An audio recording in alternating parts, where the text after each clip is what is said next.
చూస్తున్న వరంగల్, ఖమ్మం, నల్గొండ పట్టభద్రుల ఎమ్మెల్సీ ఉప ఎన్నిక ఓట్ల లెక్కింపు ఉత్కంఠగా కొనసాగుతోంది.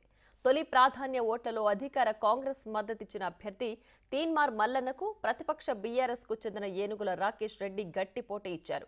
మొదటి ప్రాధాన్య ఓట్ల లెక్కింపు ముగిసేసరికి తీన్మార్ మల్లన్న తన సమీప ప్రత్యర్థి రాకేష్ రెడ్డిపై 18,565 ఓట్ల ఆధిక్యంలో ఉన్నారు.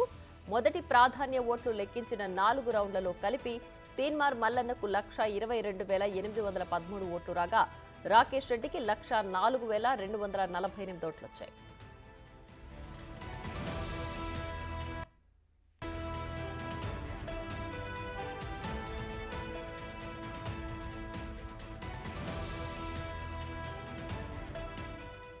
బీజేపీ మద్దతిచ్చిన అభ్యర్థి గుజ్జుల ప్రేమేందర్ రెడ్డి 43,313 ఓట్లతో మూడో స్థానంలో, మరో అభ్యర్థి పాలకూరి అశోక్ గౌడ్ 29,697 ఓట్లతో నాలుగో స్థానంలో ఉన్నారు. మొదటి ప్రాధాన్య ఓట్ల లెక్కింపు గురువారం రాత్రికి పూర్తి కాగా గెలుపు కోటాగా పరిగణించే 1,55,095 ఓట్లు ఎవరికీ రాకపోవడంతో విజేతను నిర్ణయించడానికి అధికారులు రెండో ప్రాధాన్య ఓట్ల లెక్కింపును ప్రారంభించారు. గెలుపు కోసం తీన్మార్ మల్లన్నకు 32,282 ఓట్లు, రాకేష్ రెడ్డికి 50,847 ఓట్లు రావాలి. ఎలిమినేషన్ క్రతువు ఇవాళ మధ్యాహ్నం వరకు కొనసాగే అవకాశాలున్నాయి.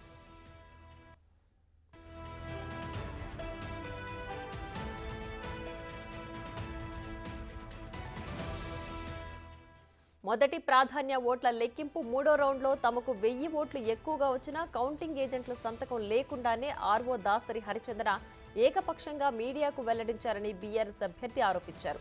ఈ ఆరోపణలని హరిచంద్ర ఖండించారు. అనుమానాలు ఉంటే నివృత్తి చేయడానికి సిబ్బంది, అధికారులున్నారని, అసత్య ఆరోపణలు సరికాదన్నారు. లెక్కింపు విధుల్లో తమకు నల్గొండ మాజీ ఎమ్మెల్యే ఆటంకం కలిగిస్తున్నారంటూ ఎన్నికల అసిస్టెంట్ రిటర్నింగ్ అధికారి వెంకటేశ్వర్లు తిప్పర్తి ఎస్ఐకి ఫిర్యాదు చేశారు.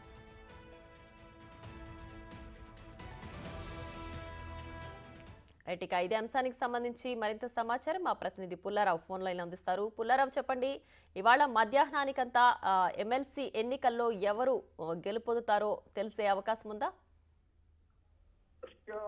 ఉమ్మడి నల్గొండ, ఖమ్మం, వరంగల్ పట్టభద్రుల ఎమ్మెల్సీ స్థానం తెలిసిన ఉప ఎన్నిక సంబంధించి మొదటి ప్రాధాన్యత ఓట్లలో ఏ అభ్యర్థికి కూడా విజయానికి కావాల్సిన కోటా ఓట్లు రాకపోవడంతో రెండో ప్రాధాన్యత ఓట్ల లెక్కింపు అనేది కొనసాగుతూ ఉండడం జరిగింది. రెండో ప్రాధాన్యత ఓట్లలో భాగంగా బరిలో నిలిచిన మంది అభ్యర్థులలో ఎవరికైతే తక్కువ ఓట్లు వచ్చాయో అతని దగ్గర నుంచి స్టార్ట్ చేయడం, ఎలిమినేట్ ప్రక్రియ స్టార్ట్ చేయడం జరిగింది.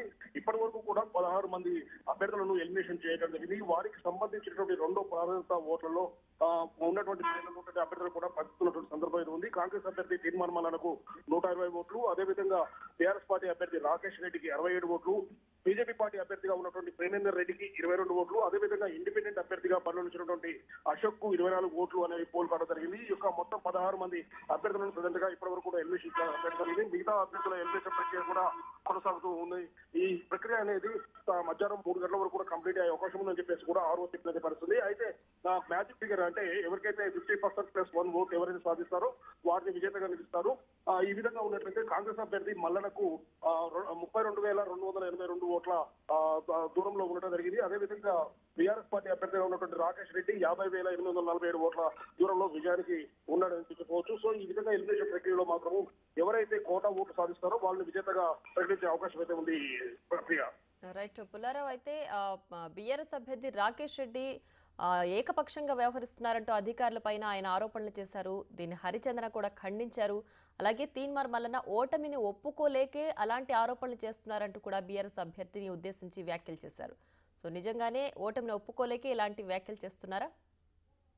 యాక్చువల్ గా మొదటి రోజు ఓటర్ లెక్కింపు కొనసాగిన తర్వాత మూడో రౌండ్ సంబంధించేసి ఆ యొక్క అనౌన్స్మెంట్ చేశారు. కొద్దిగా డిలే కావడం జరిగింది. ఇదే సంబంధంలో బీఆర్ఎస్ పార్టీ అభ్యర్థులు మాత్రం ఈ విషయాన్ని మాత్రం తీవ్ర స్థాయిలో ఖండించడం జరిగింది. కావాలని చెప్పి ఆరోపణ ఉన్నటువంటి జిల్లా కలెక్టర్లు, అదేవిధంగా సిబ్బంది తమ యొక్క ఓటమి చెందే విధంగా కాంగ్రెస్ పార్టీ అభ్యర్థికి సహకరించే విధంగా ప్రయత్నాలు చేస్తున్నారని చెప్పేసి కూడా బీఆర్ఎస్ పార్టీకి సంబంధించినటువంటి మాజీ ఎమ్మెల్యే భూపాల్ రెడ్డి, అదేవిధంగా బీఆర్ఎస్ పార్టీ అభ్యర్థిగా ఉన్నటువంటి రాకేష్ రెడ్డి ఆరోపించిన సందర్భం అయితే ఉంది. ఇదే విషయానికి సంబంధించి హరిచంద్ర కూడా చెప్పింది హరిచంద్ర కూడా మీడియా సమావేశంలో వెల్లడించడం జరిగింది. పూర్తిగా ఈ యొక్క కౌంటింగ్ ప్రక్రియ అనేది సక్రమంగా సజావుగా ఎలాంటి ఇబ్బందులు లేకుండా కొనసాగుతూ ఉండడం జరిగింది. కావాలని చెప్పేసి ఈ విధంగా బీఆర్ఎస్ పార్టీకి సంబంధించిన నాయకులు గుర్తుదలడం సరికాదు. మీకేమైనా ఇబ్బందులు ఉన్నట్లయితే దాని సంబంధించిన ఇబ్బంది కానీ అదేవిధంగా ఆర్ఓ నాకు కానీ సంప్రదించవచ్చు. సో ఆ విధంగా ఉన్నట్లయితే మీ యొక్క అనుమానాలను నేను నివృత్తి చేయగలను. సో ఆ విధంగా కాకుండా మీరు మీడియా సమావేశంలో ఈ విధంగా వ్యాఖ్య చేయడం సరికాదని చెప్పేసి కూడా హరిచంద్ర వ్యాఖ్యానించే సందర్భం అయితే ఉంది. ఇదే సందర్భంలో కాంగ్రెస్ పార్టీ అభ్యర్థిగా ఉన్నటువంటి తీర్మానం మాలన కూడా ఈ ఒక వ్యాఖ్యలు చేసిన సందర్భం ముఖ్యంగా ఇప్పుడు ఉన్నట్టు ఆర్ఓ కానీ అదేవిధంగా అధికారులు కానీ నిష్పక్షపాతంగా మొదలకు కౌంటింగ్ ప్రక్రియ అనేది కొనసాగిస్తున్నారు.